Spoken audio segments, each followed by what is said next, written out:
Hello dear student, welcome back to this channel. आज इस video में हम लोग एक्सरसाइज 3.1 का क्वेश्चन नंबर 6 करेंगे, जो कि दो चर वाले रैखिक समीकरण का है। क्लास 10 में पढ़ने वाले जितने भी स्टूडेंट हैं उनके लिए बहुत ज़्यादा इम्पोर्टेंट है। ये एनसीईआरटी का बुक का ये क्वेश्चन है। क्वेश्चन नंबर 6 क्या कहता है कि एक रैखिक समीकरण दो 2x plus 3y minus 8 is equal to 0 दी गई है।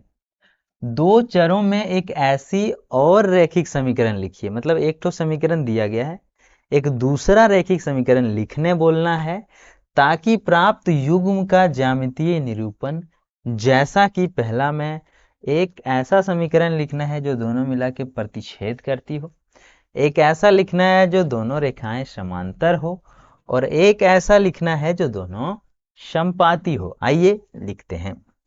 पहला जो हमारा समीकरण दिया गया है वो दिया गया है 2x plus 3y minus 8 is equal to 0। अब हमें क्या लिखना है कि प्रतिच्छेद करती हो।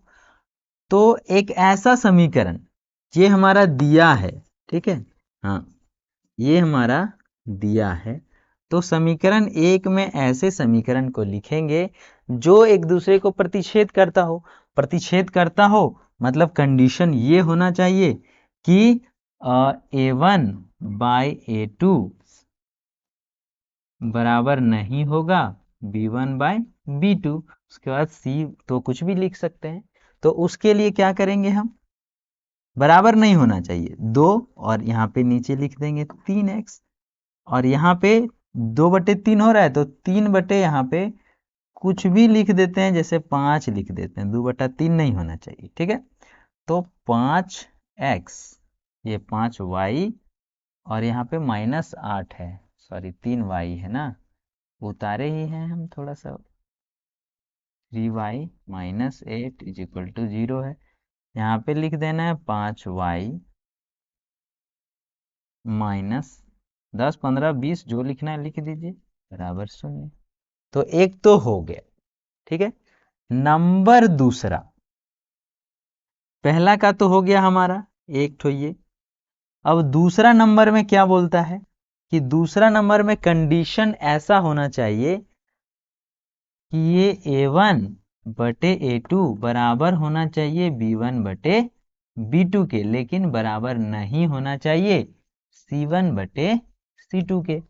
तो कैसे नहीं होगा, देखिए, दो दो और नीचे लिख देते हैं 2 तिहाई 6, कितना 2 तिहाई 6x। या तो फिर इसी को डबल ही कर देते हैं, सब डबल कर देते हैं। 2 का डबल 4x प्लस 3 का डबल 6y, और 8 बराबर नहीं होना चाहिए, मतलब यहाँ पे जो लिखना है 14 15 लिख दीजिए, खाली 16 नहीं होना चाहिए, क्योंकि 8 दूनी 16 हो जाएगा तो तीनों बराबर हो जाएगा, ठीक है। तो ये दोनों बराबर है, लेकिन तीसरा बराबर नहीं है। देखिए 2/4 यानी कि 1/2 हो गया, 3/6 मतलब 1/2, तो ये दोनों बराबर हो गया। लेकिन 8/14 मतलब 4/7 हो गया, तो बराबर नहीं है। तो ये हो गया दूसरा। और एक तीसरा समीकरण जो है वो क्या होना चाहिए, तीसरा में कंडीशन ये है कि वो a1 बटे a2 बराबर होगा b1 बटे b2 के, और बराबर होगा c1 बटे c2 के, ठीक है।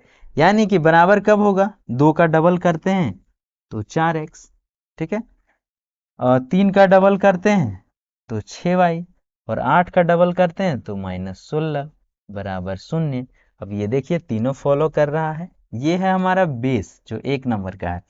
तो ये तीनों जो समीकरण हमने लिखा, ये तीनों एक तो प्रतिच्छेद करेगा, दूसरा समांतर में आएगा उस कंडीशन में, और तीसरा जो है वो इस कंडीशन में आएगा कि तीनों बराबर हो, तो वो हो जाएगा समपाती, मतलब एक दूसरे के ऊपर लाइनें चढ़ के जाएगी। तो ये तीनों समझ में आ गया होगा। इसे आप लोग फेयर कॉपी में अच्छे से लिख लें, एक दो बार प्रैक्टिस करें, क्योंकि आप लोग अभी 10th में नए नए हैं, चीज़ें थोड़ा प्रेशर बनता है, बोर्ड का अलग प्रेशर रहता है, तो चीज़ें एक दो बार पढ़ेंगे तो याद हो जाएगा, ठीक है। अगर आप यहाँ तक पढ़ रहे हैं तो वीडियो अच्छा ही लग रहा होगा। वीडियो को लाइक करें, चैनल सब्सक्राइब करें, बेल आइकन प्रेस करें, अपने दोस्तों में भी शेयर करें, ताकि उन्हें भी अच्छे से तैयारी करने का मौका मिल जाए और मुफ्त में तैयारी हो जाए क्लास 10th का। ठीक है, यहाँ पे सिलेबस के हिसाब से क्लास 10 की पूरी तैयारी की जाएगी, साइंस, मैथ्स, इंग्लिश।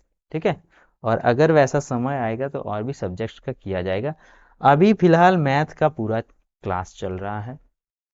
आप अपने दोस्तों में शेयर करें और बने रहें चैनल पर। मिलते हैं नए वीडियो में, तब तक के लिए टाटा बाय बाय।